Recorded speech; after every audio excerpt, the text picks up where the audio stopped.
Today, we are really diving into class within the Black community.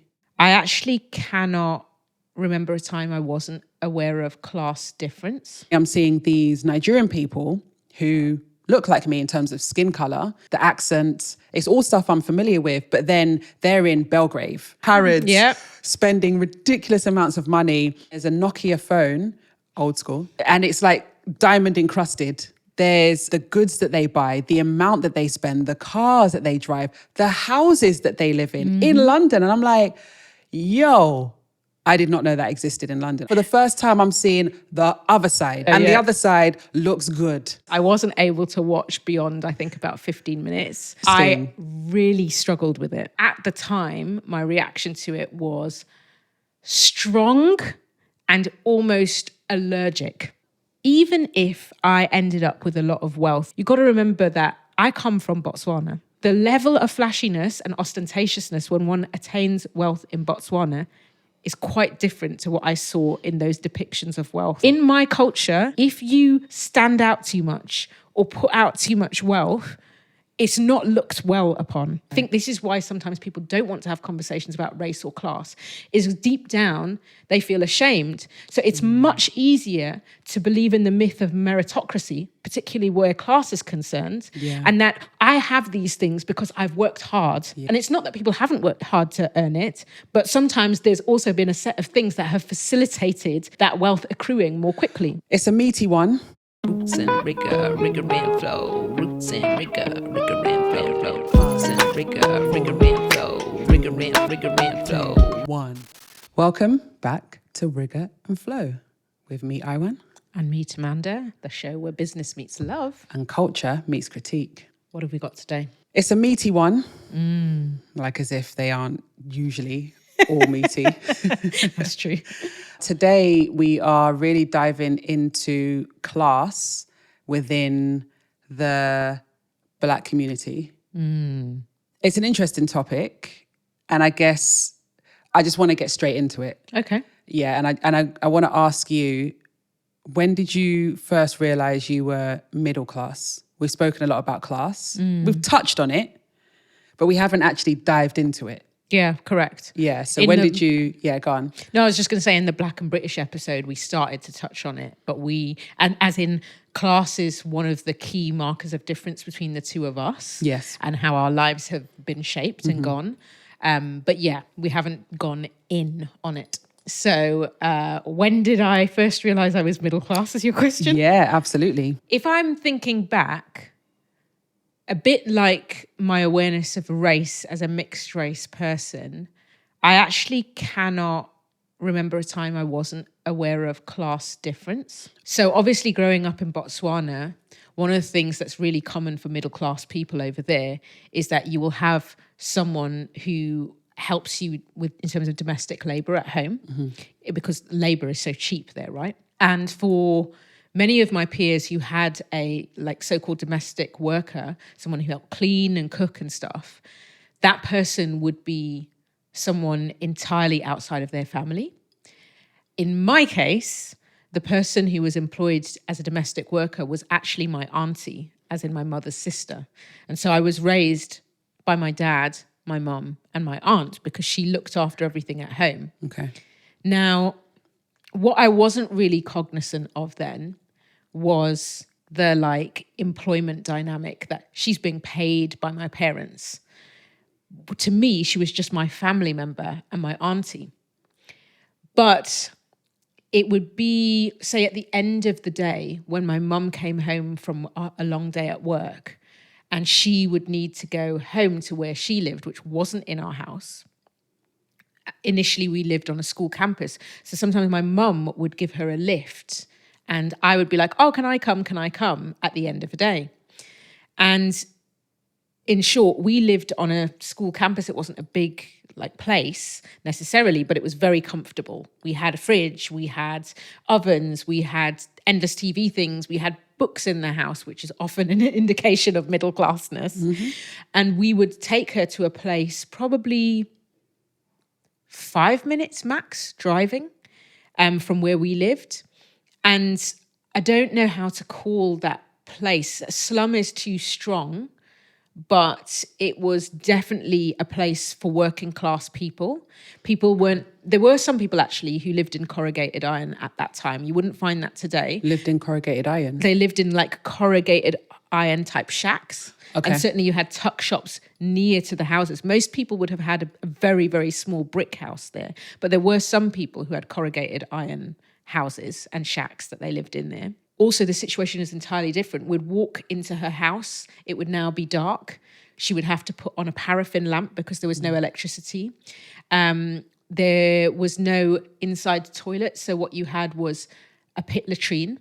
But because this was the urban centre of Botswana in Gaborone, it wasn't like when I would visit my grandma in the village where there's loads of space from one household or dwelling to another. It's lots of small urban dwellings with the pit latrines on top of each other. So you could always also smell the slight sewage smell in that space as well. So it's almost like a communal toilet, for want of a better term. No, you'd have your own, but there were so many and so close together that you could really... There's something about how people have been driven towards urban centres as like African cities have modernised, that it was just that it was quite on top of each other. Mm-hmm. It's like if you think of a council estate here, yes, or poorer people here, rural poor here have a very different experience to urban poor. Right. Do you see what I'm saying? Yeah, makes sense. And it was that. So, because she was always there from day dot and I had this experience of going home, it was really obvious to me that she doesn't have what we have. Right. And then, of course, that was extended to other extended family members. Like if I went to see my grandmother, like I said, in the village in Botswana, she would have also had no electricity and a pit latrine, but it wasn't cramped. Each household dwelling in the village where people have loads of space felt slightly different. But again, it was obvious she had very limited compared to what we had. Right. Now, contrast that with my white family members, and they had a whole different... In where?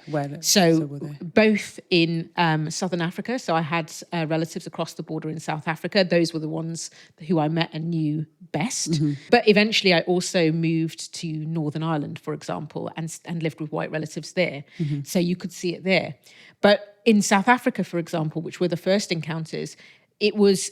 they had even more than we had. They had loads of land. They had horses because they were vets.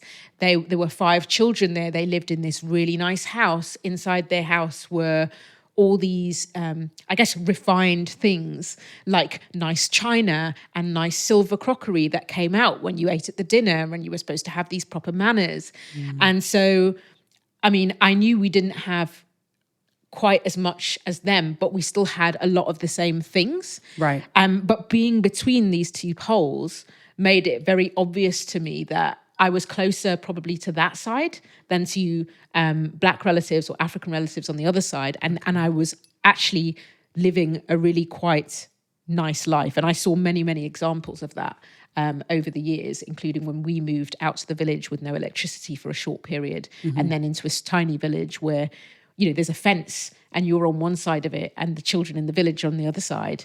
And you may not have electricity, but your house is filled with stuff. Your house is filled with books. You have access to these resources. So I would say I was highly cognizant early and also quite uncomfortable about some of it really early on. Did you ever play with the kids? This is a very, you mean in the small village that we moved to? Yeah, where you had the fence.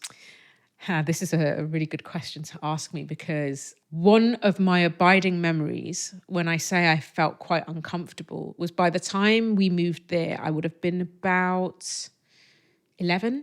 Okay. And it would have been after spending 2 terms in Belfast. And then I moved back to Botswana for a period. And me and my father lived there with no electricity while I studied in the centre. And I'd become that age where I think your sense of class identity is so solid at this point. And I remember being there one weekend or in the holiday, and we have a lot of land there. And I was playing around in the sand next to the gate, the fence that would have separated me from the rest of the village. And I remember a group of kids from the village who would have been playing with whatever they could find. Sometimes it was plastic bags rolled into like a football that they would then play, like a makeshift football. We're very like resourceful. And they were playing and they were so excited that I was there and close to them.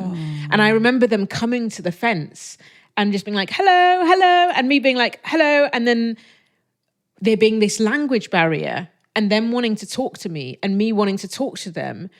And I remember feeling in my body this overwhelming sense that I want to play with you, but I have no idea how. I have no idea how to reach you, and I have no idea how to connect you. And the gate was locked, so I couldn't exit the gate to come in. And so I felt locked, to go out or to let them in.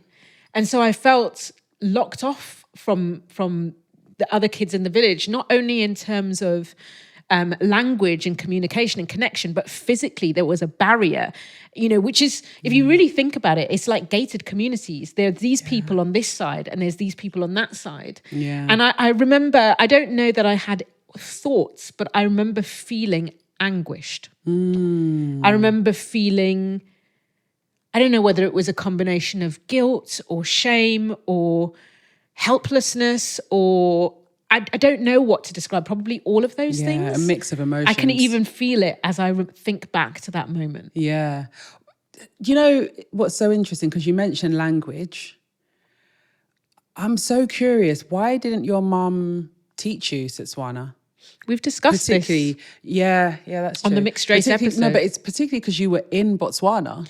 And yes. But you've got to remember, my mum grew up in a rural village with very, very little, and with Setswana as her first language, her mother tongue, right? And by the time we had come along as kids and she had met my father, who is a white man, her life has settled enough that she can now pursue her ambitions, which included studying abroad.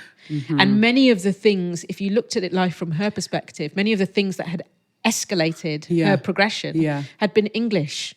But I get that from your mum's side, but you also mentioned being raised by your auntie. I'm curious as to why. Well, this is how power and whiteness works, right? right? Yeah. You are the domestic labourer in a white man's home, but and it's the still black your family. woman is not that. Yes, she is my family, but now you employ that person. She's also your employee. And I do believe that changes the nature of the relation, because now you've got social power in terms of race, you've got social power in terms of class, and then you've got an employment relation. So she wouldn't have felt empowered to teach you the language? Perhaps. I don't know. She certainly didn't shy away from speaking Setswana in front of me when we were alone. Okay. So actually, she's one of the few people where I can understand a lot of what she's saying. And I think it's because I just grew up around it. When she was looking after me alone in the day when I was especially young. Of course, if someone's there, she just speaks in Setswana. But to me, she would speak English. And also she liked speaking English because she was practicing her English. She gets to practice her English. And she went to an English medium school because all our schooling is in English. So it was... I think it was an unspoken expectation. Okay. And I wish it were not that way, but that is the reality. No, I definitely get that. It's so interesting how these things really, I don't know how to explain it, but what seems like something little, like a fence, and, I don't know, like how they have a profound impact on the way you understand yourself and, what you feel. It seems so benign, but it's actually really instructive, and it tells you so much about who belongs here and who belongs that side. Exactly. And why and on what basis. Yes. And there's, I would have been a lighter skinned mixed race person to all of those kids who were Botswana and darker skinned. But yet they were still excited to see you and wanting to play with you. Yeah, and I wanted to. Yeah. And had no embodied you language couldn't. for it. Yeah, and you couldn't. The bottom line is there was a fence, and and also the gate was locked, and also you didn't have the language. That's not on you. No, that's true. But there is an element of, I had quite a lot of agency as a child. I could have got that key.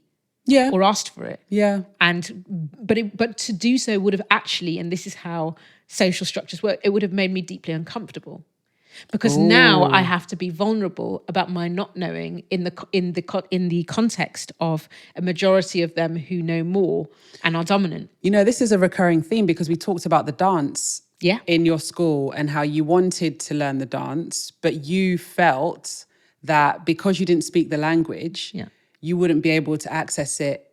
And also, I was you on would the have felt, outside. you would have been on the outside, you'd have felt embarrassed. It's so interesting how these things do hold us back. Yeah. Because actually, when I think about children, they mostly just want you to play with them because they want an additional playmate. Yeah. And they will find ways to make you understand. Yeah. And over time, you would have understood it. But obviously, you're a child at the time, so you can't have known that. So Yeah, but if there's an I element of pursued that projecting. discomfort, Yeah. I would have learnt. Yeah, you would have. I'm quite sure I would have learnt. Yeah, you would And when have. I look at other really close friends, like my sister friend Liliana, she's a white girl. I always say she's the most Botswana white girl I've ever met in my life. Yeah, she really She is. speaks the language better than me. Yeah. She has like Botswana citizenship. Yeah.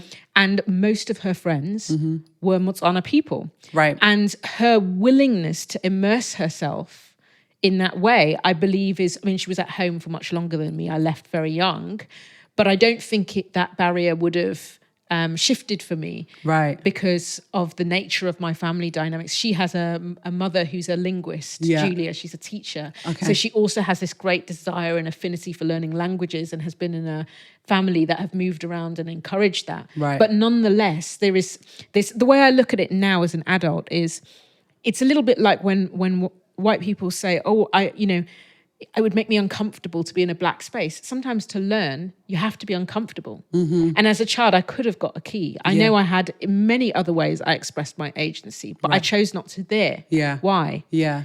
Do you see what I mean? Yeah. And in the dance. And in both. the dance too. Yeah. So... Yeah, I think... I mean, there's not a lot for me to say on that specifically, but I think temperament and inclination are really important factors, I think, in accessing things or not accessing things for me, from my perspective. I feel like I've really put all my class privilege out there. And I kind of want to turn the thing round on you, which is to ask, when did you first realise, to use a very British word, that you were working class? Yeah, do you know what? I think your surroundings tell you that you're working class, and comparison tells you you're working class. So for those who maybe are jumping into this episode rather than having listened to any of the ones before, I grew up in Southeast London on a council estate in Greenwich. And I was raised by a single mum who was a cleaner. And in terms of the social and economic factors that often indicate that you are working class from a UK perspective, at school, I qualified for free school meals, free milk. Until Thatcher came along. Thatcher, That the milk snatcher. And then if we went on a school trip, I qualified for a free school meal as well. So, the kids who were maybe a little bit wealthier, even though we're in the same estate, they would come with like a packed lunchbox. You'd get a brown bag, wouldn't you? A brown paper bag with a sandwich wrapped in a little bit of see-through plastic. I got that in boarding school in Belfast. Yeah. That's how we were in with the free school meal situation. Yeah, exactly. Yeah. And the other kids would come with their beautiful lunch boxes with like Spider-Man or She-Ra or He-Man or whatever on it. I also qualified for tokens to buy uniform. So we'd go to get these. It was like this bright orange token. And I really hated it because, your mum would pull that out to pay for your school uniform. And it was really embarrassing. She didn't pull out cash. She pulled out a bright orange token. Yeah. Right. And there were other factors, like that. You just qualified for a lot of free stuff. A lot of our clothes were bought from a jumble sale because that's what my mum could afford on what she was earning. And you'd go into this like sort of community hall and all the clothes would be piled high and then you'd pick them out and literally it's like 10p. Obviously inflation is a thing. So back then in sort of like the late 80s and 90s, it would be 10p. So a lot of my clothes were mismatched, not fashionable and dirt cheap. Right. Now it's kind of fashionable to go into those vintage stores and buy like a kilo of vintage clothing for like £5-10. Let's not even get started on the hipster movement. But Exactly. It's good really for sustainability. No, I think it is really, really good. Yeah. And obviously the stuff you found then wasn't fashionable. Now a lot of the stuff is fashionable. Yeah. And obviously the other kids know that you are getting your clothes from these places. And so then, you're getting secondhand clothing, and you went to the jumble sale. They see you coming out of the community hall from the jumble sale. And so then you get kind of the piss taken out of you because basically you're poor. So that let me know that I wasn't wealthy. I was certainly not middle class. And for all intents and purposes, I was poor. You know, we sometimes had to borrow food from neighbors and stuff like that. So, you know, there is that. I remember sometimes my mum would go to the market towards the end of the day because sometimes the market stallholders would give her the leftover stuff that hadn't sold for cheaper than, and that's at a market, which is already cheap. Yeah. And sometimes the guy would take pity and give her a bit of extra of something. So I remember those moments. I think the other thing in terms of comparison is that my mum was a cleaner for the wealthy people who lived in the wealthier parts of Greenwich. And one of the families that I've mentioned before is a family called the Barclays, and they were the descendants of the people who founded Barclays Bank. And so their house was on the top of a hill, massive old house, you know, lots of rooms, lots of nice furniture, solid wooden furniture. They had this dog. So did you go in? Sometimes she'd take me. Really? Yeah, she'd take me, and they loved to see me, you know, because they were these old white people. Yeah, and here comes this energetic, boisterous tomboy kid who's like trying to work out what everything is and what everything does. And they had this massive dog. I bet your mum was like trying to constantly keep you under wraps. Sit down there. I told you, sit down there. If you break anything, can you afford to buy it back? You know, so you'd be like trying to control, but they've got a big garden. Oh, you know, I bet, yeah. We didn't have a garden. We lived on a council estate in a block of flats, right? And so they had this big dog. It was like the Dulux dog. Is that a St. Bernard's? No, it's like it's grey and white. And it's very hairy, and the hair I know goes, the one you mean. Yeah, we need to put that up on a picture. Yeah, it was, why I say the Dulux dog is because it was the dog that was on the Dulux paint ads. Okay. That was their, at the time, kind of like the Andrex Labrador, right? Yeah. But it was this. So they had one of those, and that dog scared the life out of me. And I was only small, and that dog was as big as me. And when I look back, it was a calm dog. But for me, I was like, you know, really scared of the dog. And they'd have to sort of put it away somewhere. But I could tell that when we went into their part of Greenwich, everything was more spacious. Yeah.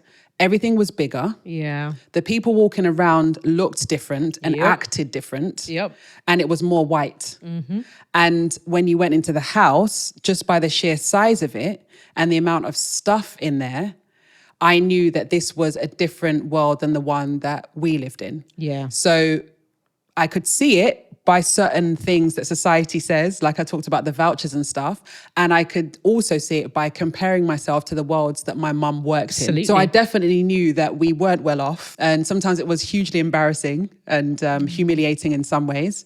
And then in other ways, there was sort of I wonder how we can get some of that. Like, how do we get to live like those people in a nice big place? Yeah. And even till today, I still feel this need for space, because space communicates something to me. Yeah, and you always say that, and it's not just about you being a tall person. No. It's about space is something that is very classed, I think, and it's about the luxury of being able to afford space. Yes.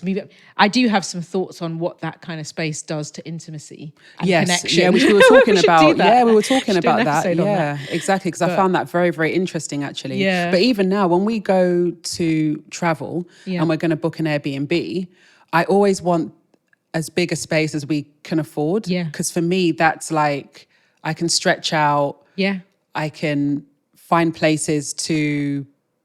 different spaces to experience different things, you know. I just love space. I've had this conversation with quite a lot of Black working class people that grew up in inner city areas in, say, London. And also we've talked about it. Like when you came to my parents' farm in Botswana, one of the things you loved was that there's so much space. Oh, I loved it. And you can see the horizons. And I really think that built environment, whether you can see the horizons, whether you can see nice things around you, totally impacts what you think is possible for yourself and your sense of well-being. And I've had many, I mean, not that long ago, a few years ago, when I was working in a place called Blackthrive, I remember talking to and working with somebody in Haringey, which is one of the poorer boroughs in London. And they were walking me around the area that they lived, and it was just betting shop and betting shop. Yeah. And brick wall and high-rise building and just not much space, people on top of each other.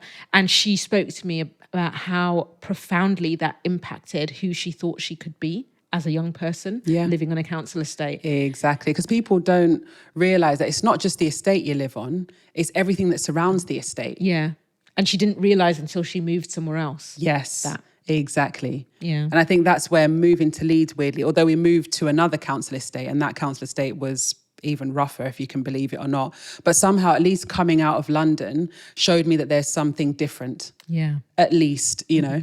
So yeah, that's how, I realised that I was working class. And I think the other thing that really made me understand class, but specifically from a Black experience, as in the differences in class there, was watching a film that Channel 4 put out, a documentary film called From London to Lagos, Britain's New Super Rich. And that was in 2016. Yeah. And that spun my head around. Wow. Because up until then, I knew about class in terms of, for me, Black people, working class, some white people, working class, because I grew up with them. They were my friends. I love them to bits. And then other white people, middle class and upper middle class, and even higher than that, like the Barclays, right? And the royals that you probably got shoved down your throat at every opportunity in London. But it was white. Yeah, of course. That's it. I had absolutely. and it was that one that showed me, no, there's a Black middle class, upper middle class, and even higher still. Tell me about the film. So the film follows the lives of and experiences of a group of Nigerians in different sectors, some young, some older. And they are Nigerians who are extremely wealthy. Yeah. Some of them inherited their wealth. So there's DJ Cuppy and her sister, and they're really young. They're like 19 and 23, if I'm not mistaken, at the time of that coming out.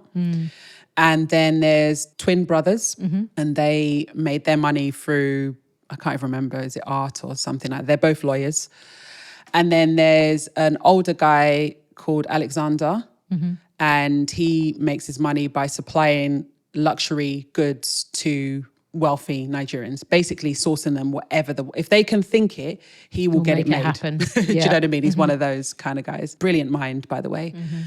And it follows them, their lives, and you see the way they live in the same city that I'm from. Yeah. You know what I mean? And I'm like, oh, this is a whole other side to London. It was crazy to see, because at that point, the only side of London I'd ever experienced is, you know, Southeast London, Greenwich, Peckham, Lewisham, Deptford, Blackheath, where I went to school. Those are the areas I knew. And then suddenly I'm seeing these Nigerian people who look like me in terms of skin color and even mannerisms, the accent. It's all stuff I'm familiar with, but then they're in Belgrave and they're in Knightsbridge, probably. Harrods, Yeah. spending ridiculous amounts of money. I remember at one point there's a Nokia phone, old school, and it's like diamond-encrusted with I don't know how many hundreds of diamonds on it. There's the goods that they buy, the amount that they spend, the cars that they drive, the houses that they live in London. And I'm like, yo, I did not know that existed in London. I mean, my mum's, you know, the place where she used to clean for the Barclays, it was nice, but this was opulent. This was ostentatious. Okay, so this looked more opulent than way more. Okay, in what way? Because the Barclays is kind of almost like old it's money. like a period drama almost. Yeah. It's like Downton Abbey, but the Greenwich version. Okay. Do you see what I mean? So it's like dark wood. It's the kind of thing you associate with old like white regal, people. Aristocracy. Yeah, antiques. Old antique-y. Yeah, Yes. for me as a kid, it's like, oh, it'd be nice to live in a house like this, but I don't really want any You of don't these relate to things. it I in don't a relate certain to way, it. yeah. And I don't even know what an antique is. I don't know that it's valuable. And Whereas probably- with these guys, they're putting out a phone, a Nokia phone that I can relate to, and it's crusted in diamonds. And they're living in houses that look like palaces that you would imagine in a Hollywood film. Okay, Does that make sense? yeah. So suddenly it's almost aspirational. Right. Do you see what I mean? Because it's like, that's nice. Okay, so is that what it did to or for you to watch that? Like, what was your reaction? Was it purely like, wow? Yeah, I think my reaction was, it's kind of like a mix of reactions. My first reaction was seeing Nigerians living like that, I felt a sense of pride because I was like, we only ever see of Africa and specifically of Nigeria the negative sides. You know that on the BBC when they're doing something on Nigeria, it's always that drone shot as the drone comes across some dirty sewage filled, swampy river, and then there's the huts that are the sticks. They're on the stilts embedded in it. You know the shot, and then it's a wooden hut, and there's kids running around naked or some torn clothes, and then they zoom into the house, and it's the music,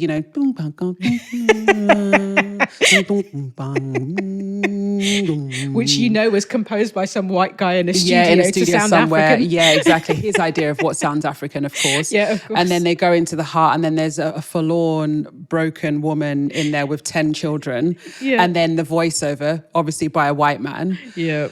Abimbola resides in Ekundubindeke and gives it some name with her 10 children. The husband passed away from tuberculosis, and this is her reality, and it's just, you always see that. Now, I'm not saying that those things don't exist. Yeah, of course. Because they do exist. Of course. But that's not all that exists. It's a single story that we've had shoved down our throats for a very long time by that point. Right. So now for the first time, I'm seeing the other side. Okay, yes.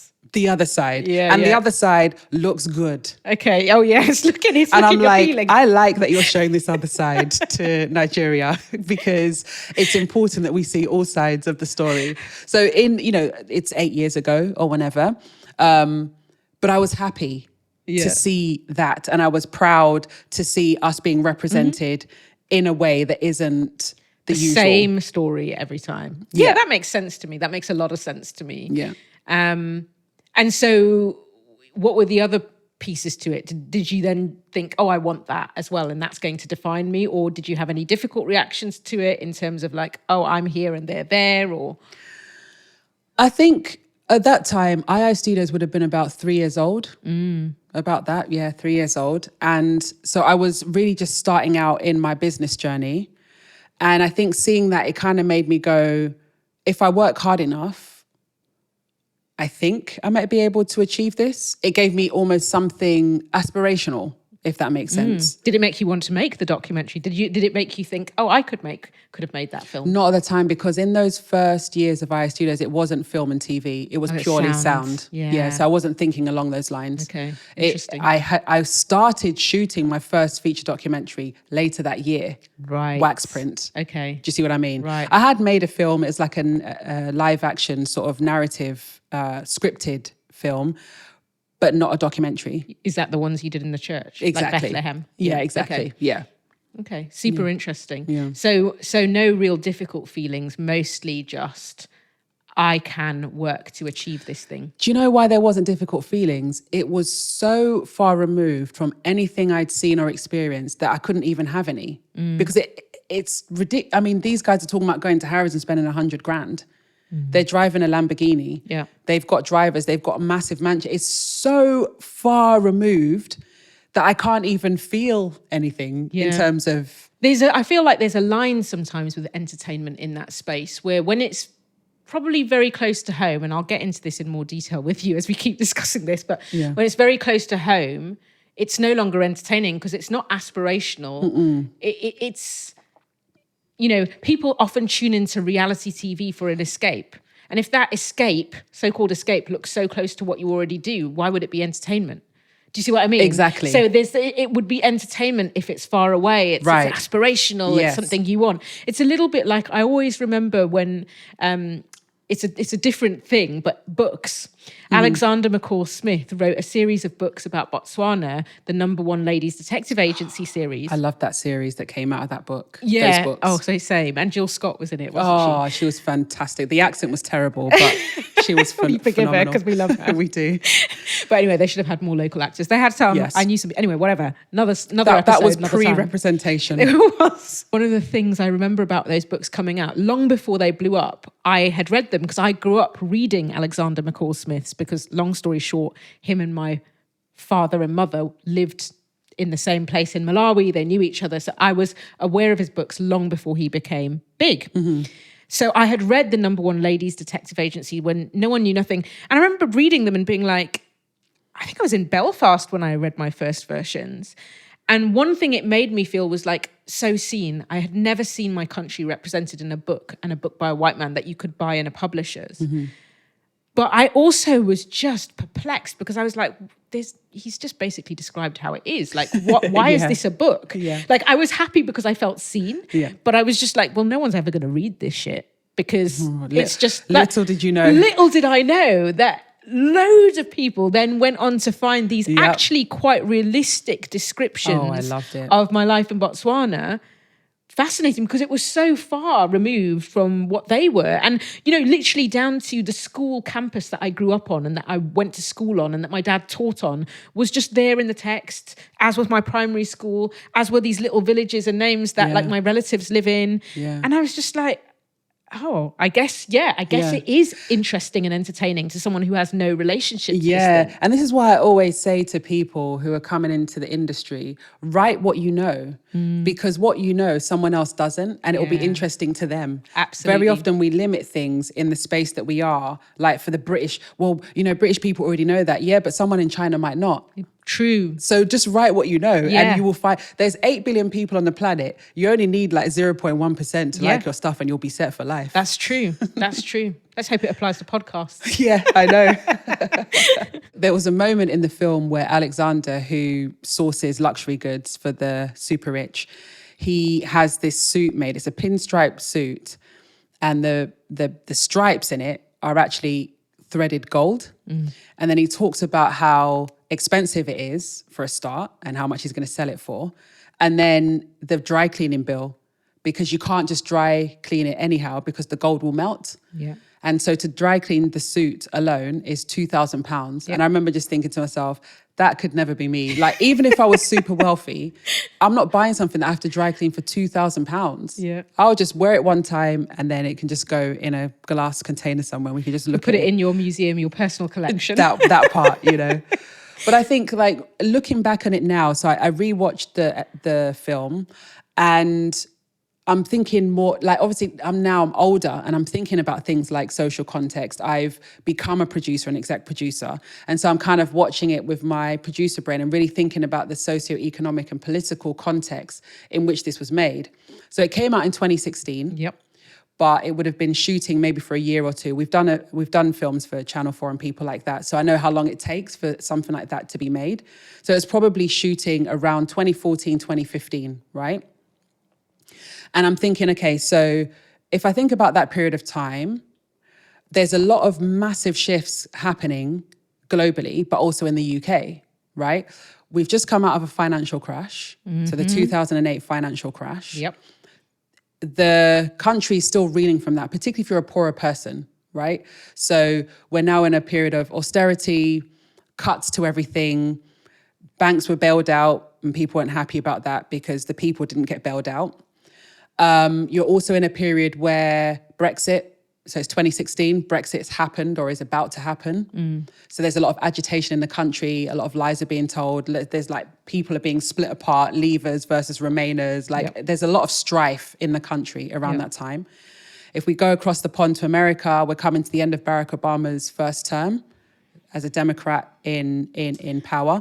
And then Trump is vying for the presidency, which he then gets. Well, so there's also tension and stress there. Yeah, but at the time they were filming, I can completely see, now you're describing this, why it would get commissioned, because we were in the era of peak colorblind racism, where nobody really believed racism was a thing because America had its first black president and all this, that, the other. So of course, something that is about black rich people changing, that says, you know, racism doesn't really exist, would have been commissioned and greenlit at that time because it really perfectly fit the narrative of that time. Exactly. And I can almost hear the conversation that was had in the commissioning room around that time. But then alongside that, we're also at the height of social media. So like a lot of platforms are coming into their prime around that time, right? So you've got Facebook is still a massive force in the world of social media. Instagram is just coming into its own. Tumblr is still big. Twitter's in its prime. So, and people are sharing the most carefully curated aspects of their life. So in a way, that film is like an extended curation of the lives of these people that matches what we're seeing anyway on social media. So it's the acceptable way to display your wealth, if that makes sense. Yeah, absolutely. Because it kind of goes alongside. Yeah, that whole platform is about being aspirational and Exactly. all that sort of thing. So it makes but sense. at a time where there's also a huge amount of discontent. Absolutely. And austerity. And so you've almost austerity. got like the digital world is, whoa, look at me, I'm here and I'm going here and I'm doing this and these are my political opinions and I know this and I know that. And then you've got the real world, which is basically crumbling and lots of tension and right versus left, Democrat versus Republican, Tory versus Labour, Leavers versus Remainers. You know, I've got no money. Real polarization brewing, you know. Exactly. And that's all sort of churning underneath. A really perverse time to have that dissonance between this online world and the reality of the social fabric. Exactly. Yeah. So I think it's a really interesting film, not just from the film itself, but the world in which it sits at that time, you know? And I can see how something like that would get commissioned because we haven't quite got to the point where it's like eat the rich, you know, and screw all of that. We haven't got to the point of the wealthy finding other ways to talk about their wealth. We haven't got to the point of authenticity and community and all the things that we talk about right now. All of the buzzwords of today that actually rich people are co-opting quite successfully, I would say. They are. Like there's a whole new generation of really wealthy people online now who are still showing off their wealth. Of course they are. Their ostentatious houses and cars. And saying the word community next to it.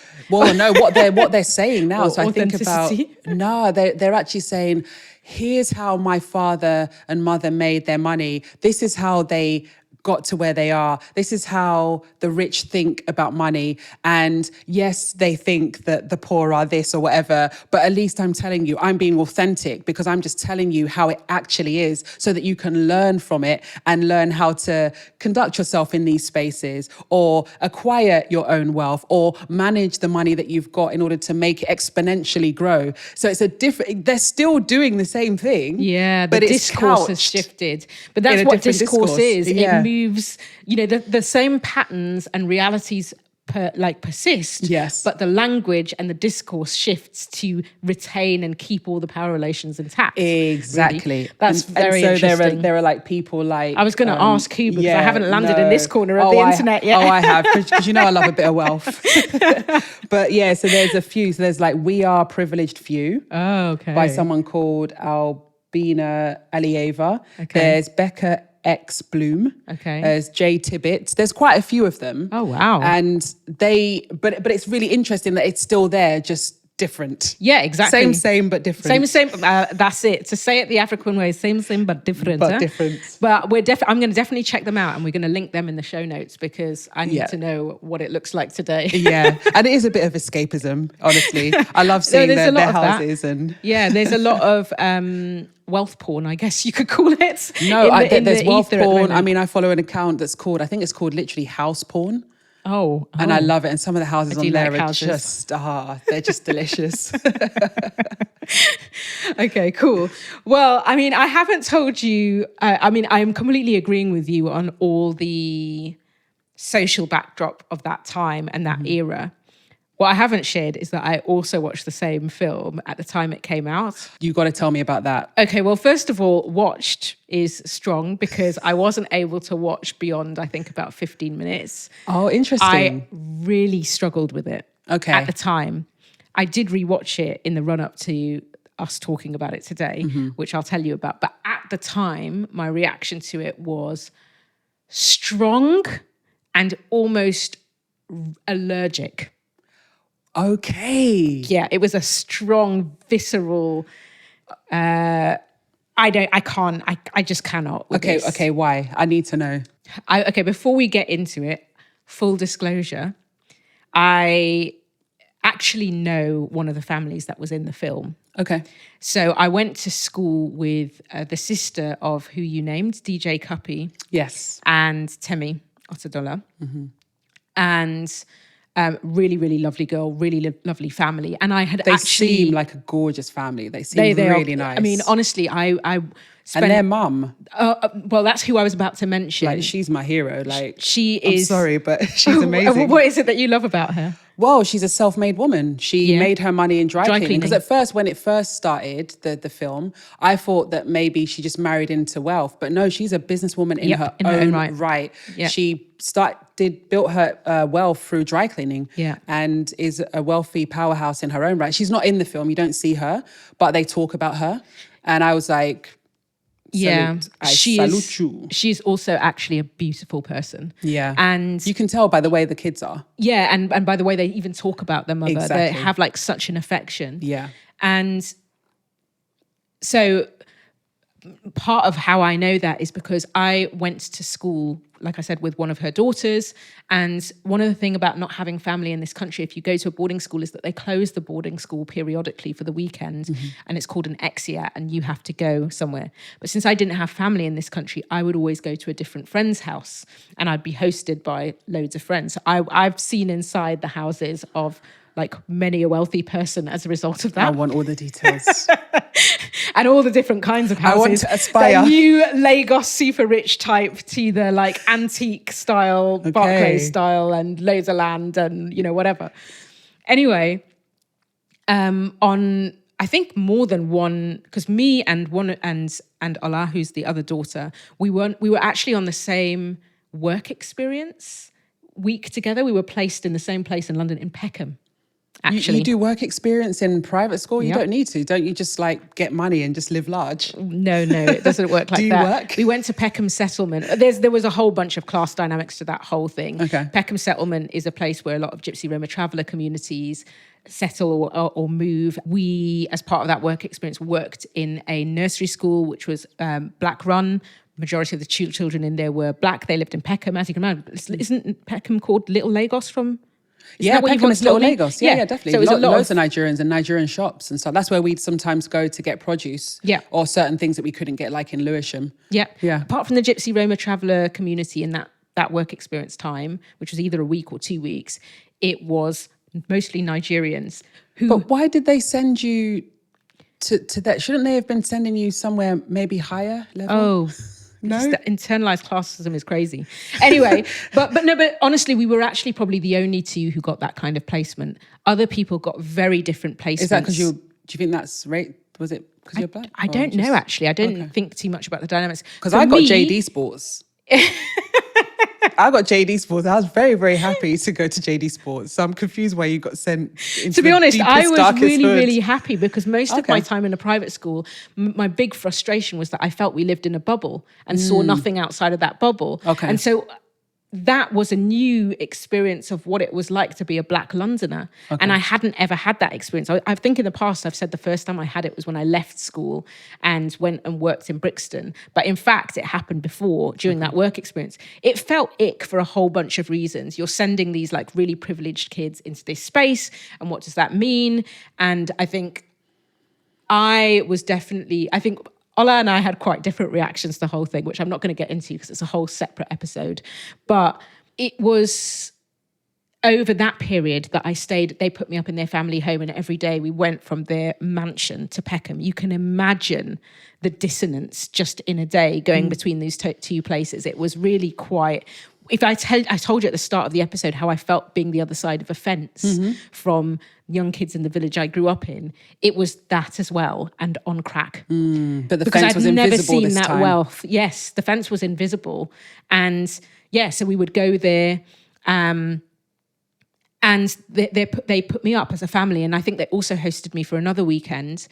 And to go back to Nana, who's the mum, she was probably the first time I went to an exeat weekend with a friend and felt the love, and it really felt like pure love of an African mum.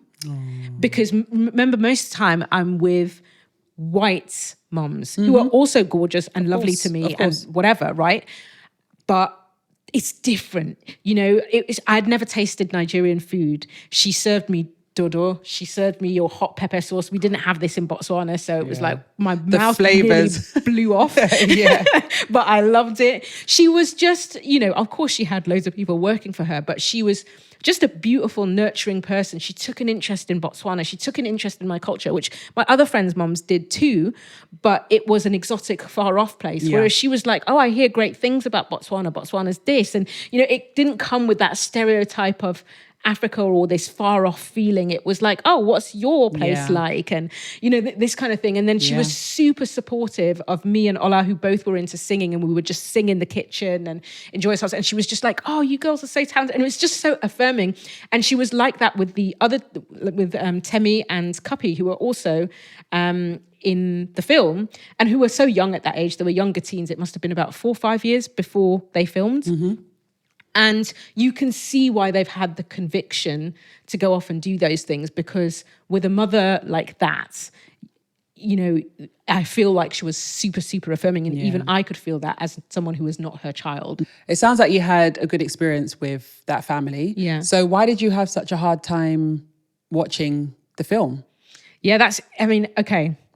It's interesting because at school, I knew that these people were just way wealthier than me. Mm-hmm. But you're all going to the same school. There's a kind of bit of a slight leveler to some extent.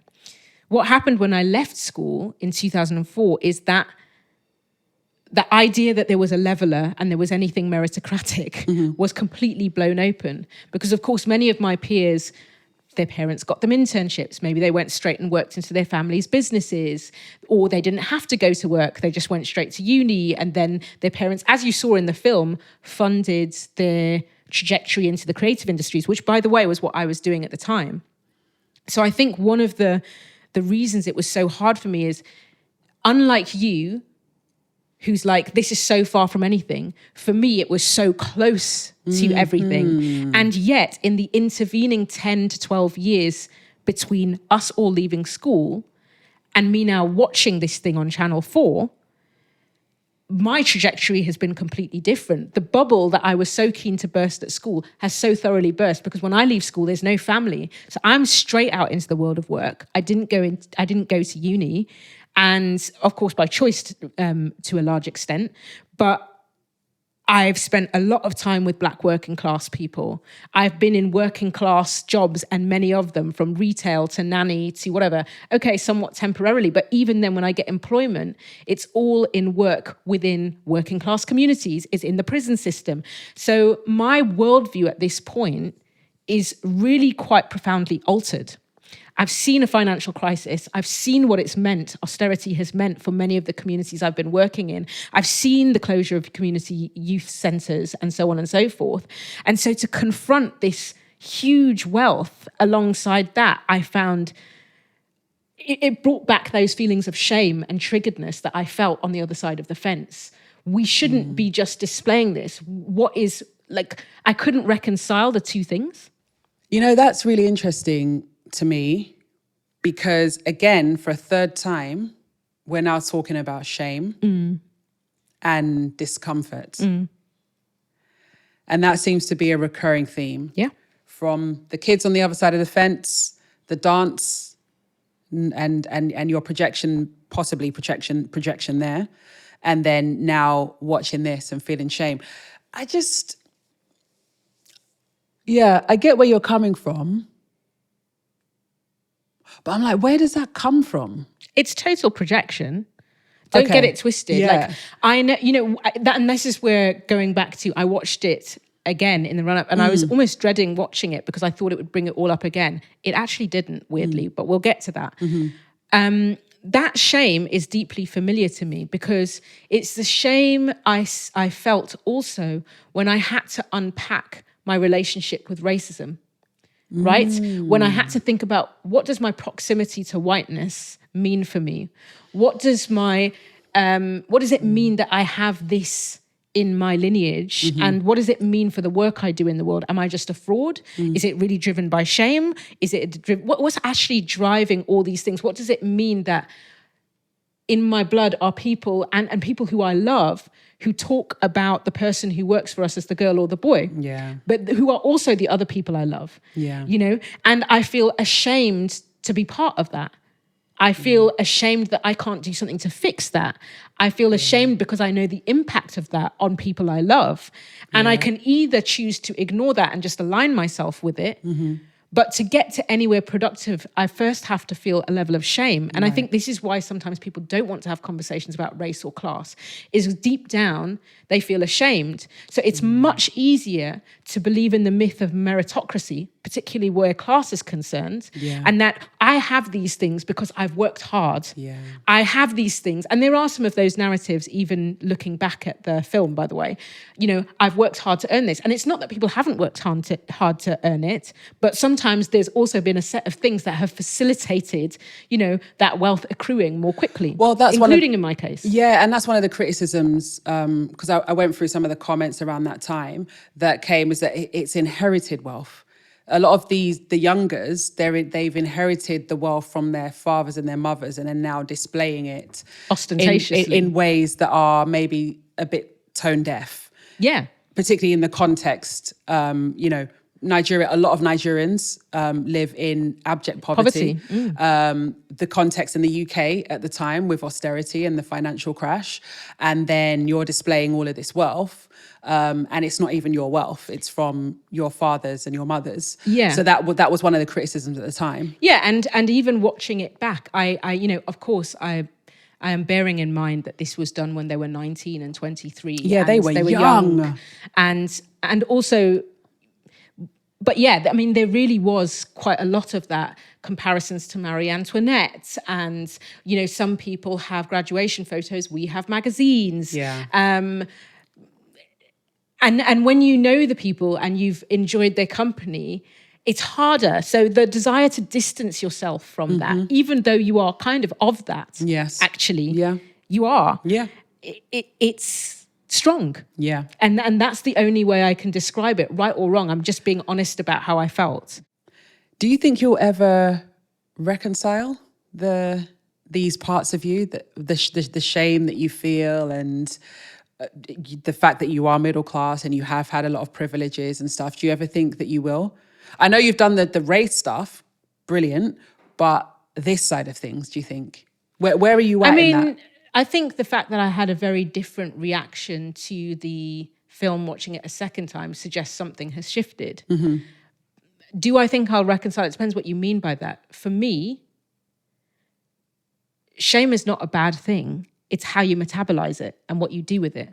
Yeah, that's true. Right? That's true. Now, if I sat there in constant shame and the shame was my defense, those people just don't work hard enough and they need to, what's my, you know, showing my wealth got to do with anything? That's just how I want to be. I find that problematic. I don't think I would ever be able to reconcile that because I think it requires you to be really quite oblivious or willfully ignorant to the position of a great many people. There was also a reason I had a reaction. It wasn't just the people I worked with. I also was impacted by that financial crash.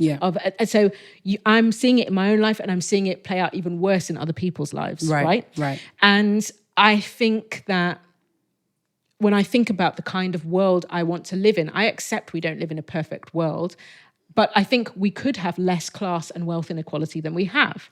1000%. There we go. And so the duty, if you have more or have less, is to sit and think about what you do. And if for you the first reaction is shame, it's then, well, what is the constructive thing that can be done with that? Sometimes you have that feeling to bring something about. And I think in many respects I am now. It's why I look at wealth inequalities and community wealth building in my work. And yes, it's deeply personal and I will never come into those spaces, which is how I know I metabolize it to some extent. I will never come into those places and pretend I was working class. You see people do that, pretend they're working class all the time. And I think it's awful. I see a lot of those people. Yeah, it grinds my gear. Especially in this country. I will never forget one time, this was some years back, and I was talking to a group of people. It was a bit of a social, and you know, I happened to mention that I grew up on a council estate because they were talking about like a part of London and this, that, and the other. And I was like, I grew up on a council estate. I don't know what you're talking about. Anyway, this white woman chipped in. She said, "Oh yeah, I live on a council estate. It's not that bad." Yeah, because she had one of the ones that's been gentrified, probably. Well, no, it's more that she's just renting it as a student or whatever. Okay. She's actually a middle class It's a little fleeting moment in her life. in her life. And she's like, yeah, it's not that bad. It's like this, that, and the other. And I was just like, yeah, in my head, I remember really bristling. I felt so fucking angry inside myself. I didn't have the language to reply to her then because of where I was at in my understandings of certain things. But I look back on it now, and what I really wanted to say to her was, you have a choice. The people I grew up with, we didn't have a choice. Yeah. And there were all these other things as well that surrounded living on that council estate. Like I just mentioned at the top of the episode, the vouchers, the free school meals, the this, that, and the other, the violence, the death, like just, it was crazy, and you're just being flippant in this very flippant and really quite callous way, and that really pissed me off, honestly. I wonder do you think that this affects your ability to go for wealth, to go out there and get the things that... You are not the first person to ask me, because we're in business that together, question. and I want to be successful in those businesses. Okay, well, I mean, I'm going to give you... So, who knows? There might be some unconscious driver that I'm not aware of.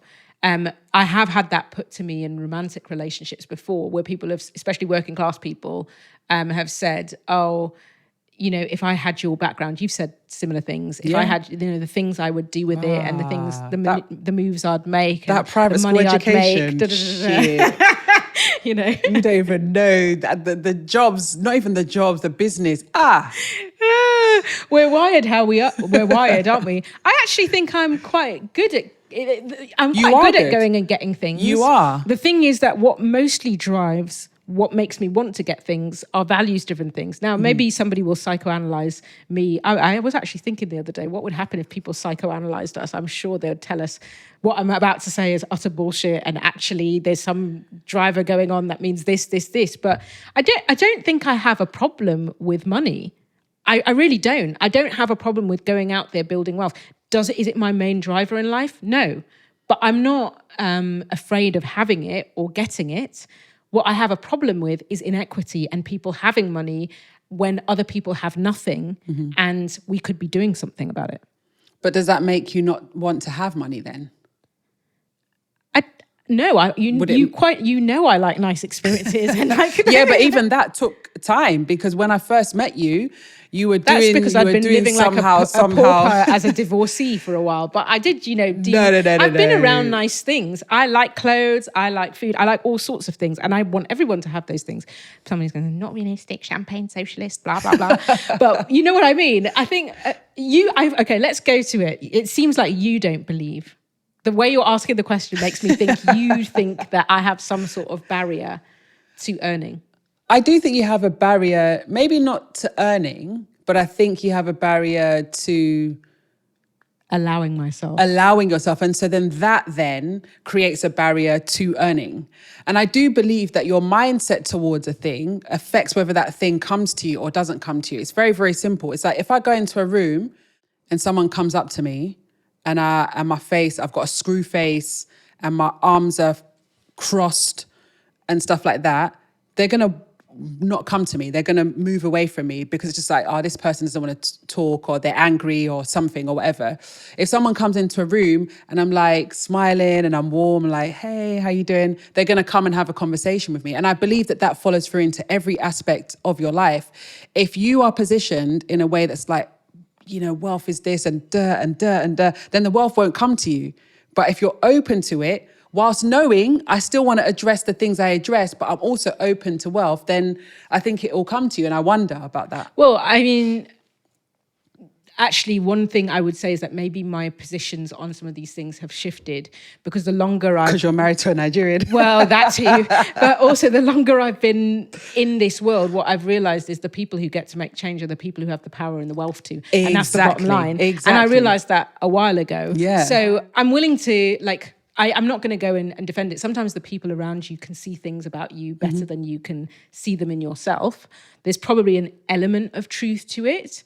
But I think at this stage in my life and my career, speaking frankly, which is not necessarily liked in the space I work in, I actually wish to be in a position of power. That doesn't need to be I mean, it can involve money. It can, but I know that the things I want to do in this life, I want to be comfortable. Yeah. The fact that we can't have a house and can't have children easily like this because it requires so much money is a problem. Exactly. Money facilitates things. It really does. And also for me, I started II Studios because I wanted to create a media production company that tells our stories, aligns with our values, where people can come into the company and work unmolested by an industry that loves to just do us anyhow as Black people. But here you will find a safe space, whether as a woman, as a queer person, as a Black person, to achieve your potential and grow, but also to create jobs in the industry.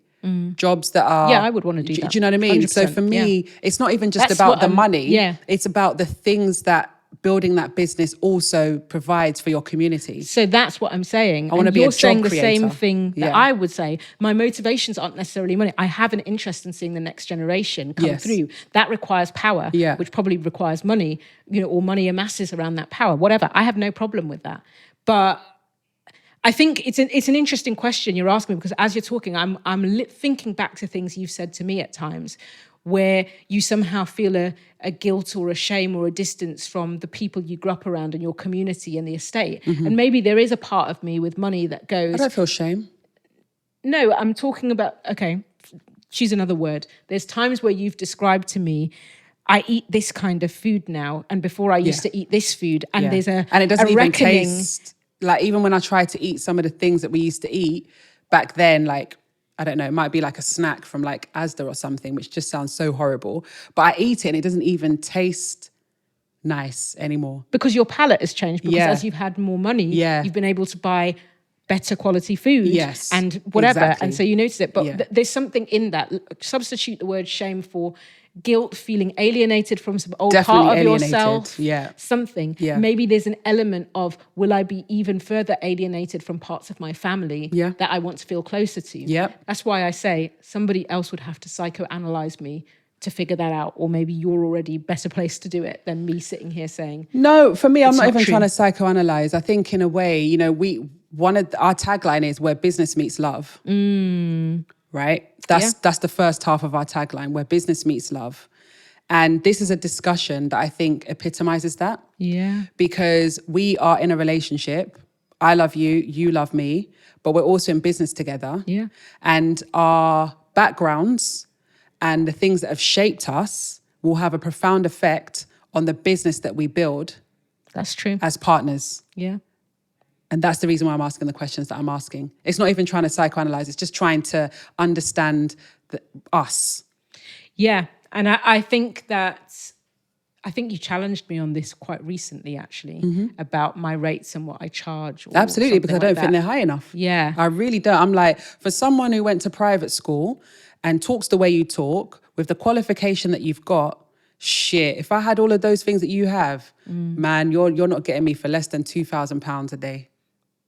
Straight. But sometimes when I say the same things to you, you also struggle. Yeah, but I didn't go to private school. I ain't got a PhD. You're a deeply skilled person who's BAFTA award winning and who's done this, this, and this, and this, right? Yeah. I can also say the same things. No, you can. I'm not doing that to deflect from me. I'm just saying. I understand. What I can commit to in this love and business relationship that we have is to reflecting further on the matter, and where I'm simply projecting my shit on old peers, because I think that's fair. I think that is part of the work. So when you say, will you ever get over it? Yeah. Some of this stuff, that made it sound like you said, will you just get over it? You didn't say anything like that. No, I didn't say that at all. Will I ever be able to integrate it? I want the best for you, because you are my heart and I care so much about you. And I want you to achieve the highest, best. I'm Nigerian. I know. I want the pinks to be pink. like this, your jacket here. You see how this jacket is everything pink? Be vibrant. Yeah, vibrant. My money be vibrant. Listen, this hot pink. I want your life to be hot pink.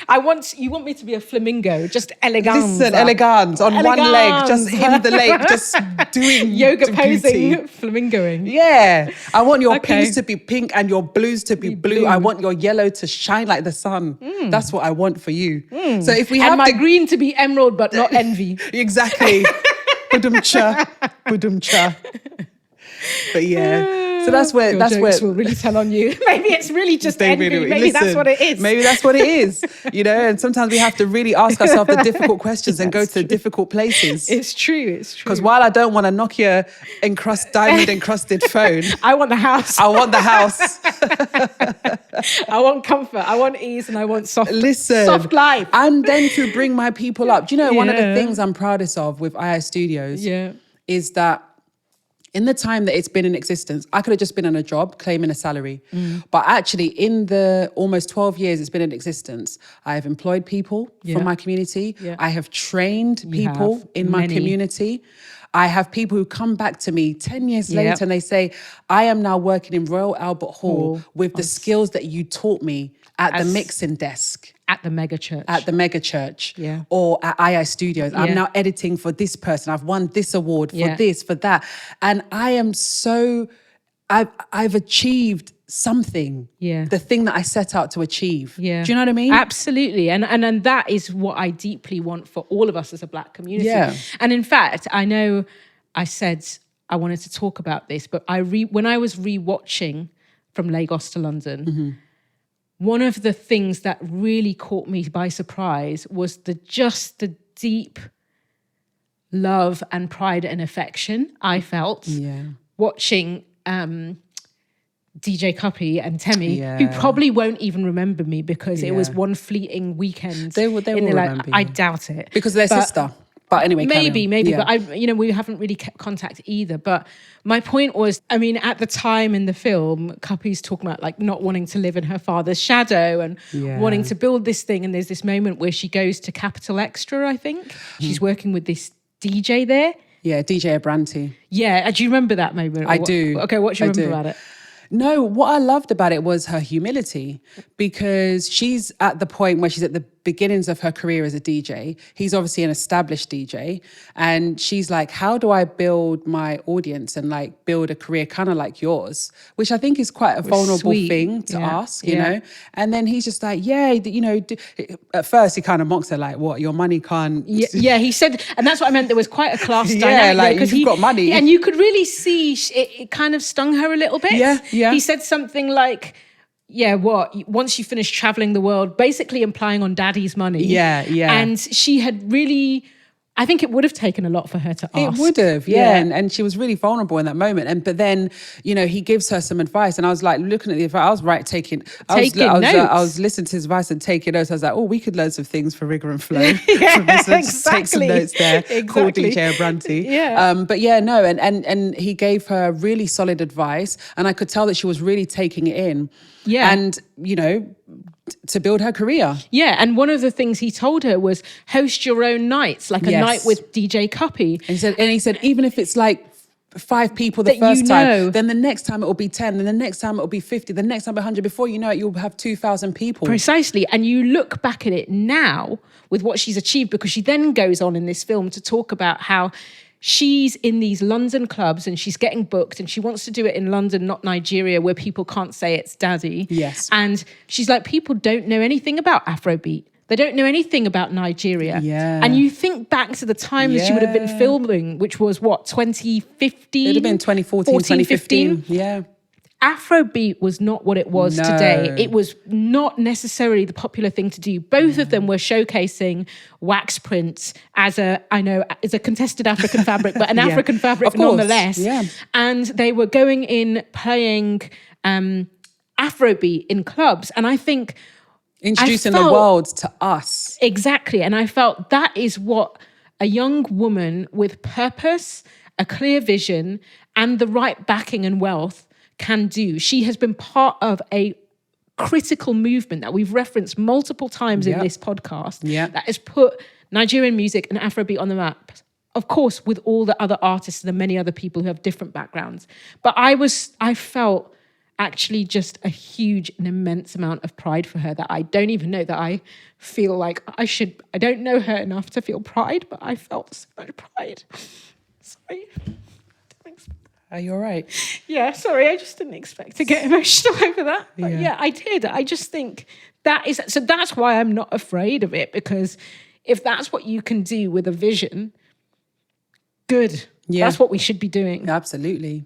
And there's much more important music beyond there's much more important stuff beyond Afrobeat music.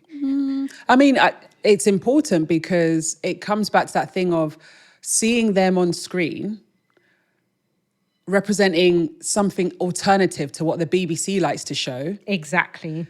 She's doing the same thing. She's like, here's our music. This is another side to our music. It's not all WOMAD. Yeah. And oh, geez. do you know what I mean? Yeah. Like world music. World music. Like you relegate us to world music and stick us in just those little festivals Any over there. former colonies, people can come together with their very diverse cultures. Right. And as a result, it's kind of changed the face of African music globally. Because now you've got Amapiano and you've got all sorts of things coming out of Africa, and Africans taking their rightful place on the global music stage. Yeah. You know what I mean? So no, it's not just that. I think it's really, really powerful. Yeah.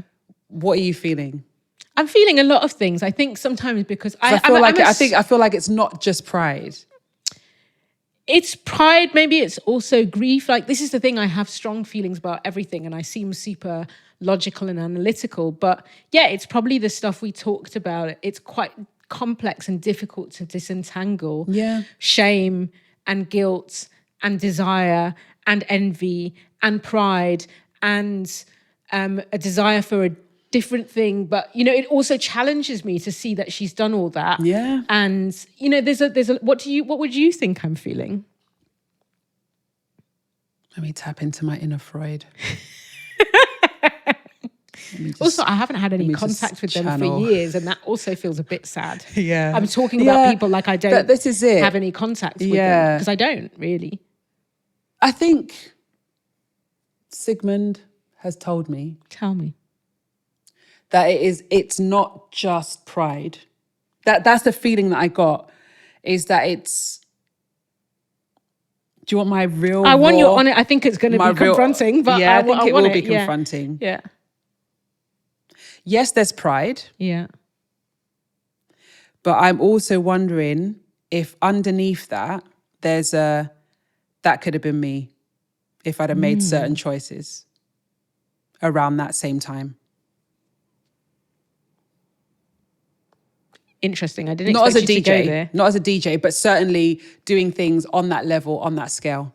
I'm just throwing that out there, and I could be wrong. I'm going to be honest with you. I do not know how I could have done what she did on that scale without a parent. From the point I left school, you have to understand, I didn't have family here. I didn't have anything. And that is the gulf I saw between me and my peers. I had to just make money to pay rent and to feed myself. And I worked 7 days a week, all the time, to do my music. I gave it everything. So maybe then there's like I gave it everything. I can tell you that if you go back and ask people, no one worked harder than me, because I would work my job. Yeah. I'd work every weekend, every moment I could in studios. It's not for... If I didn't make it, it's because I didn't have the same wealth. Right. And in fact, even and what do you feel back, even when you say that now? Do you feel a sense of pain? Do you feel like, is there something, you know, human emotions are so complicated, you know? So because even when I watched it back, even though I didn't feel so triggered, because maybe there's some level of acceptance, I did feel... There was this moment, she said in the film, something along the lines of, I want to show other young African women that if they are bold and if they have vision and if they, you know, get their head down and don't accept that they're supposed to play small and the only thing in life is to study and do well and be meek and then get a job and then get married. She said a brilliant line, you too can do this. Yeah, but that's a lie. And my thought, well, that's the point. Yeah, I'm sorry. My thought process was like, not true. Don't sell people a lie, because that is not true. Yeah, I have been bold. Yeah. I have had vision. Yeah, you've worked like a beast. And I've consistently done that. And every time I've made a choice to pivot, even out of the music industry and into work, from that into then research, I have done it very intentionally, looking at the context of my life and what it would mean to stay where I am. Yes. And I truly believe I have given things everything I could. And I believe the same. So I don't know that it's that, but it might be that it feels hard to take. And maybe that's the thing. That might be the painful thing. Yeah. It feels hard to take. Because and she's have DJing in custom headphones with diamonds on them. with Swarovski diamonds on them, yeah. And bear in mind, I've had a lot of privilege, and I can still say I've tried things. Maybe you could say I'm not as talented as her. That's what the meritocracy argument would be. No. Whatever. Not true. But also, it's not. You're in different fields. That's not even a comparator. That's not true. And there's I want to also nip that in the bud an right now. extent to which the narrative that we're giving might say that I haven't achieved anything. I've achieved a heck of a lot. You've achieved huge amounts. Loads of things. And I've used my privilege in my education I'm all of that. I'm thinking monetarily in terms of that ostentatious, just that thing, just that, I don't even know what you'd call that, because you have achieved a ridiculous amount. You have to understand another thing here. Yeah. Right? Even if I ended up with a lot of wealth, which hopefully one day we will have a lot of wealth, but even if I had all of that and I would want nice things and nice clothes, I have to say there is one thing, and we got into hot water over this in the Black and British episode because I started making cultural differences. You've got to remember that I come from Botswana. It's not that people don't like nice things and don't show it off, but the level of flashiness and ostentatiousness when one attains wealth in Botswana is quite different to what I saw in those depictions of wealth. Of those super rich. Yeah. In my culture, if you stand out too much or put out too much wealth, it's not looked well upon. Yeah. And, you even see this with, like, say, our athlete. I'm not saying he's that kind of rich, but Rigour, who won the Olympic gold medal, you'll see him driving a 4x4 probably. Even if you're wealthy, you'll drive a 4x4. You're not going to drive necessarily a supercar where I come from. It's just not really that way. So I don't know that it's the ostentatiousness and the wealth that I want. I might want power. Yeah, I have to say that film could only really work with Nigerians. When I think Dubai? No, I'm talking about in Africa. Sub-Saharan Africa. I'm talking about Africa. Yeah. Like, we are just that way. Like, it's just who we are. Congolese, yes. I think so. It's just that they're not English speaking. Okay. That's all for it is. For a French market. Yeah, for a French market, yeah. I'm talking about Anglophone Africa. Kind of, style and fashion. Yeah, I mean, theirs is even higher than us. Really? Theirs is like they're on some Japanese designers, some next level that you've never even heard of. They've got like some space age stuff and the hair and everything. They're like the Sapeurs. I was going to say the Sapeurs and their own fashion culture is a real, But I'm thinking about the English-speaking market and therefore Anglophone Africa. I think Nigeria is definitely the one you would go to shoot a film like that, because we are just ostentatious in ways that are just crazy. It seems it's also like even this thing of you coming back to the wealth and wanting it and the money, that is uncomfortable for me. I don't know if that's Britishness or Botswana-ness or what that is, but even that desire to claim and name it, that you want it, seems to be more acceptable somehow. But I wasn't even that way growing up. You've got to understand, I grew up in a church community that frowned upon those things. Even when you got married, you didn't wear a ring. So if you got married, that you didn't even wear a ring. Are you trying Jewelry to was not allowed. Nothing was allowed. Okay. You had to be it was almost Amish in its nature. Do you know what I mean? So for me, I've had to really undo my thinkings around wealth and attracting wealth, because the bottom line is, if you want to be in business and you have those attitudes, you are not going to run a very good business. You have to set your prices well. You have to make a profit. That profit, some of it has to be used back into the business and some of it is for yourself. But if you're uncomfortable around it, which is part of the reason why I'm asking these deep questions to you, because I have been in a similar sort of understanding around shame and discomfort around money and it's odd and it's awkward and it's you know what I mean? And then projecting that outwards onto people. And I've had to undo that. Yeah. And get to a point of saying, you feel you see it in me easily because you've had to see it. I've seen it in myself because I grew up with that. Yeah, I started laughing because I was going to try and do a mirror attack back to you and be like, you're trying to undo in me what you've had to undo in yourself, and you've just described that is what you're doing. That's exactly, yeah. But actually there's a But I'm not trying to undo it in you. No. Your life is your life. I'm just saying. I get it. There is actually a benefit in you showing me what you have undone and that you see these things and holding that mirror to me. Exactly. So the bottom line is you can only help from a position of strength. And, that's getting that strength in all the ways that you can. It's through your education, it's through the things that you build, it's through the money that you have, it's through all of these things. And then onwards and this upwards. episode is raw, It's you know. raw. It's raw. I wasn't expecting to go to these places. I'm sweating.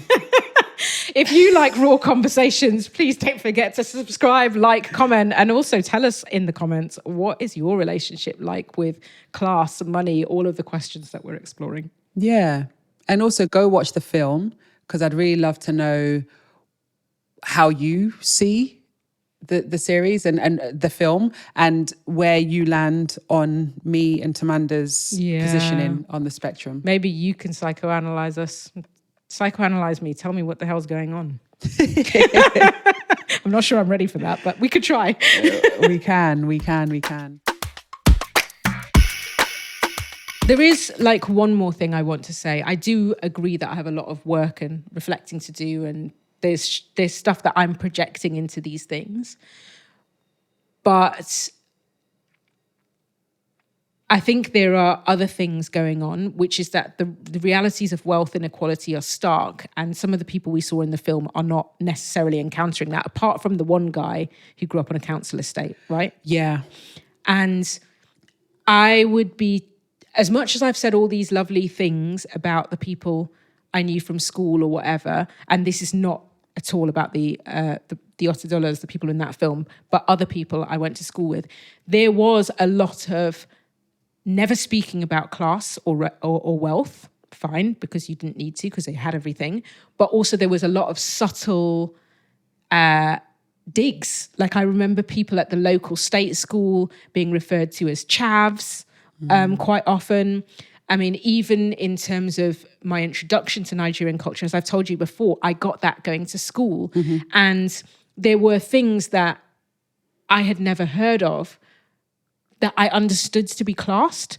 For example, terms like, the area boys, and people talking about going around back home. And while class or money was never said as words, I could understand from the way that was spoken about that these people were lower than. These people were poor. These people didn't have much. These people weren't refined. Do you see what I mean? Yeah.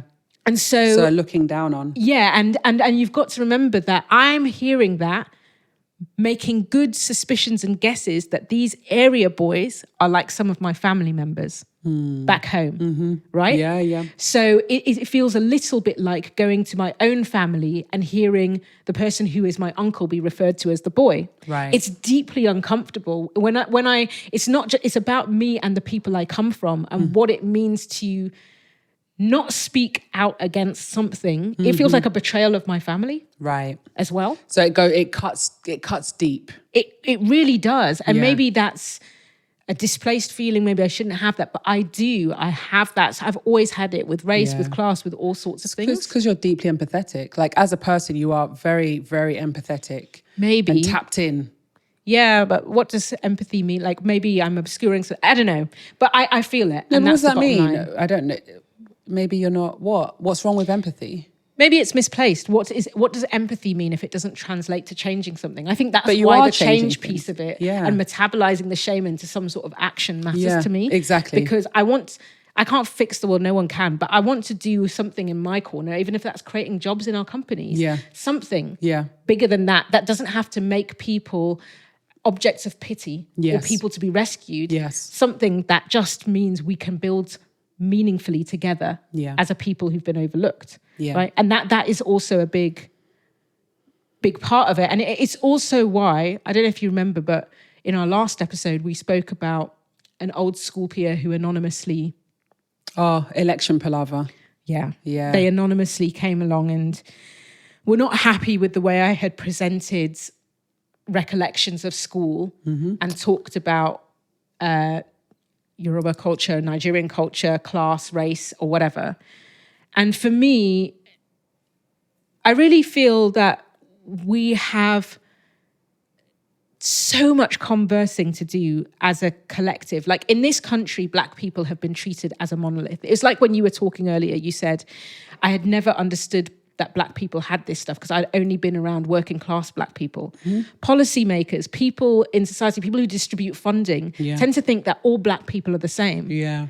But you know what's so funny, though? When I think about it, because at that time I had just left the mega church, and obviously the pastor had a lot of money Yes. and a car, but I didn't really associate that with these lot, weirdly. Probably there were all sorts of, this is why we talk about Strange, social isn't it? capital Yeah. and material capital, Yeah. and why in this country you have people say, I'm working class, even though they're middle class, because their identity is shaped by having working class family. Yeah. So probably he spoke in ways that were familiar to you. Because he was rather dirt than poor. Exactly, from growing up. Yeah. Before he became what he was. Dirt poor. Yeah, so he probably looked, sounded, spoke like you, Yeah. versus these guys who maybe their parents do, Yeah. but the newer generation have grown up like I have, going to a private school. They sound entirely different. Yeah, that's true. He didn't you go see to what I mean? private school. He didn't go to school at all, There you go. to be fair. So you're seeing the wealth, but it's not quite connecting in the way that, I see what you mean. Yeah. Yeah, and I guess my general point is, if there's one thing I hear over and over in my work, it's that we don't talk enough about class in our communities and in the black community and in discussions about who gets represented. And this is why someone like Kemi Badenoch can be in a position that she is and be seen to represent all people who are black, or also get so much strong pushback for not representing us, because people see someone who may have been working class at one point but now has wealth and is now attached to whiteness and all of these things, right? Yeah.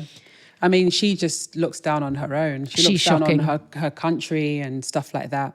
And I don't have a lot of time for that. You should never, ever look down on your own people. It doesn't make you look good in the eyes of the other people that you're hoping to curry favor with, because they just see you as like you're actually just shitting on your own. Yeah. That can never be looked upon favorably in any group, white, Chinese, Asian. It doesn't look good. Yeah. She's wrong for that one. She really is. She's And wrong. thank God from You never Lagos to shit on your London, own. you saw a lot of Nigerian pride. No, they alongside the wealth. love being and that Nigerian. Was, so it was, that at least was great. Exactly. They were proud Nigerians. Absolutely. And if you know anything about Nigerians, it's important to be proud, a proud Nigerian. Even if everything is going tits up, the government is bad, everything is bad, and everyone's important. But you're proud. Nigerian and you're proud. So to illustrate the point I mean about people talking about class, recently I've been working with a group of people on an estate in Tottenham, and we've been talking about the link between child poverty and ethnicity or race. And it's a multiracial group. And one of the things in this discussion, one person said was, in this area of Tottenham, you can find the whole world. There's black, there's white. The thing is, we all have the same energy. We're the same. Race doesn't really divide us because we all have the same struggle. We all have the struggle for housing. We all have the struggle for employment. We all have the struggle for this. And then another person chimed in and said, yeah, but the problem is that sometimes it's when you go over the hill to the other part of this borough, Haringey, that you suddenly realize things are different. Suddenly everybody there is white and middle class. And suddenly they have these bugaboo prams and they eat coffee, like they drink coffee and they eat croissants in all these ostentatious hipster places. And then another woman chimed in who was a mother and said, yeah, when I was getting ready to have my baby, I went over the hill to try and look for a nursery. And the first thing I saw was that everyone was white, except for one or two black people who had landed there. And I went towards them thinking that, oh, there's another black woman, I'll have an affinity with them. And they were just snooty, turned around, turned their back to me, turned their noses at me. And she said, so basically I realized those black people are white people. And really what she was saying in that sentence was, when you sometimes see black people with wealth, what you're talking about is class privilege. Do you see what I'm saying? Yep. And that I've class experienced privilege, isolation, a loss of opportunity to connect, a loss of opportunity for your child to be treated fairly in that playgroup. I don't know. I want to hear now because you're nodding like I know that one. No, it's true. I mean, it's like a couple of your points, like you talking about their attitudes, your classmates' attitudes towards poorer working class people. One of the things I was thinking about is that attitude doesn't just go away. As you get older, you may not be as you modulate what you say. Yeah, You're not going to as you be get older. forthright and say chav and say But this it's word. still there. And Unless so you're often- talking and doing something Exactly. to unpack that. And so even me as an adult, I also take some of my hang-ups from being working class into my older professional self. And so what I find is I go into certain rooms and they're full of like middle class, upper middle class people, because the entertainment industry is dominated by that particular class. Let's not even get started on working class representation in the entertainment industry. But I go into these spaces and you can just feel it. And up until just a couple years ago, I would always, it would just make you feel so bad because you knew that you were constantly giving tells that you are not one of them. From a class, even no, black, so this or is in general, just in general, just middle class, upper middle class people. Yeah. You just get this feeling that you are given tells, and they know that you are not one of them. Yeah. And then there are just certain things that they will say and certain things that they will do. And it takes so much strength to sit in those spaces and keep your head up and still say the thing you have to say in the way that you know how to say it, right? Which is maybe not as refined or, stuff like that, right? And then in the black space, I work with a lot of black organizations. And it was so interesting to me because I would feel a difference with some of the black people that I was working with. And I wouldn't quite know what it was. I just knew that I don't think we're the same. Do you know what I mean? Because their references and their way of talking and stuff like that. And then they'd carry on and be like, oh, okay, you actually went to private school. Yep. Your parents have money. You live in certain houses. But then they're putting on the affect of black working class, certain slang and stuff like that. But we're not the same. And then in those spaces, it's like I'd get treated a certain way. Yeah, I'd get sort of treated like almost like a grunt. Almost like a curiosity, like an oddity. I don't know how to explain it. I wonder whether there was any extraction going on from you of like vernacular to then perform being... I don't even feel like I even talk that much slang. I don't really, I'm don't. not really a that's the thing, slang person. I don't believe that as a black person you have to speak slang. That's bullshit. Do you know what I mean? I grew up with very educated people, black people who took pride in their education, took pride in their English, as we've spoken about before, immediate alacrity. Well, you do have a hip hop persona that can go I do. I'm kind of Listen, I'm only still half from the buying hoods. I'm still from the hoods. Most of the time you're and that. I can go there when I have to go there. Yeah. And in moments of extreme tension, like someone with another language, it will come out. You know what I mean? We all are. Yeah. We all are. Do you know what I mean? But yeah, it's so interesting how those things sort of play out and the discomfort that you feel because you know that you are not of them and they are not of you, even though you share the same skin tone. 100%. Yeah. We've really gone in. I'm sure there's like a lot more to get into. Ooh, this isn't meaty. This is the whole cow. This is, even the ox's tail is there. The tail, everything. Yeah, the hoof. Cowfoot Pomo has entered the conversation. I'm curious to know if you had the opportunity to make a version of From Lagos to London and about the super rich, would you do it today? And if so, why not? And how would you approach it? I would absolutely do it because I think it would be fun. I think the way I tend to make documentary films, I will tend to go into the socioeconomic space in which the thing is happening, just maybe because of my own particular upbringing. I would be entering that space as a working class person, so I'd want to interrogate that and how they see that. And I think they did do that on this series, but I'd probably go a bit deeper on that. They'd do to them what you did to me today. Yeah, you'll be like, better buckle up, guys. Literally. So I'd definitely do it through my own particular lens. I'd want to definitely bring in the black working class and really look at that class amongst the black community. I would want to know where they are today. So if I was going to do something, I'd actually want to go back and visit these people where they are now. Obviously, DJ Cuppy is now whatever it is, 33 or 32 or whatever it is. So she's gone through life. And so she will have had some experiences both as a woman, as a black woman in the UK. There would have been feedback to her from the Nigerian community. I would want to know where she's at how did her career take off? How did she feel about being one of the people that brought Afrobeats to the UK? I'd want to talk to Alexander and dig deep onto his working class roots. I'd really want to go there because his story I really resonated with. When he was on that council estate going back to his flat, I nearly cried at that point because it felt cried. like my journey. Obviously, I'm not him. He's like a ridiculously wealthy man. But I am building a business. I do come from the same roots that he came from. And I feel like I'm on the same journey. And I really admire what he's done in building himself up and the jobs that he's created and the wealth he's created. His daughter now goes to private school and has graduated from university. How do you know that? I went on his Instagram. So I did some little digging. You know, I'm an exec producer, researcher. I do some research. You did all the checking. I did the checking. But yeah, he celebrated his daughter graduating from university. She went to one of the best schools. So he's been able to do that through sheer hard work and belief in himself, you know? So I could really resonate with that. And I'd want to talk to him about his journey and how he feels having achieved that, you know, as a working class guy and what his plans are for the future. And I think, yeah, I would love to do that series. And that's how I'd approach it. I'd go deep, but I'd also go, I want to see some of those. What's the next version of the diamond-encrusted Nokia phone? Like, where are we at, guys? Are we encrusting iPads? Are we building new tech?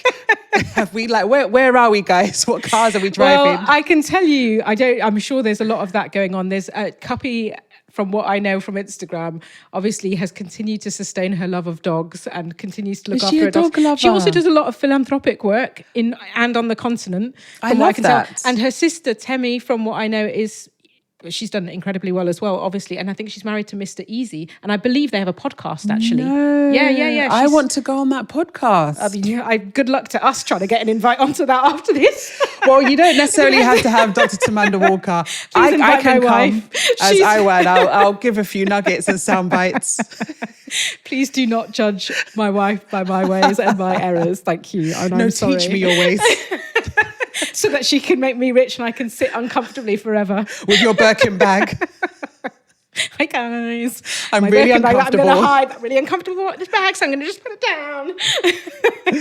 Oh God. Oh, that's great. Okay. Yeah. So yeah, I would like your take. Do you know who I want to talk to? Who I'd want to interview? The mum. So I'd bring the mum into the series. I'd actually beg and ask for forgiveness to come back. I want to talk to their mum. I think she would have some really great advice. It's that thing of being in the council of your elders. Yeah.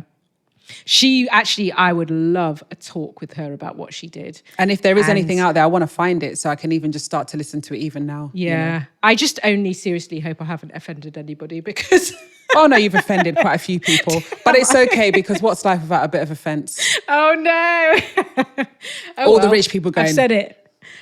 Well, I hope I've owned my shit at least along you have the way owned your with shit. Offending people. Well, that's what Rigour and Flow important. is. Rigour and Flow is that. It's like the rigor. We ask those questions and we go to those places and we have those conversations, not just for things out there, but also for ourselves. That's our tagline, where business meets love and culture meets critique. And that includes us. We're a part of the culture. That's true. So we have to critique ourselves. So yeah, some people might be offended, but that's life. It is what it is. Okay. And we're on a journey.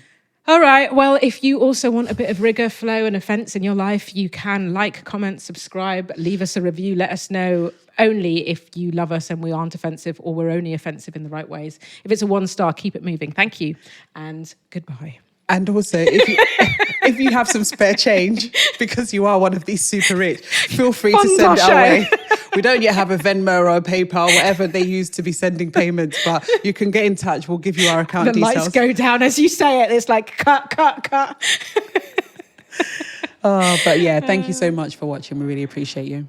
That was intense. It was. Raw. Rugged and raw. I am out of the circle of wealth and favour now. No, you're not. It's true. You're building wealth the way you want to build wealth. And that's it. End of story.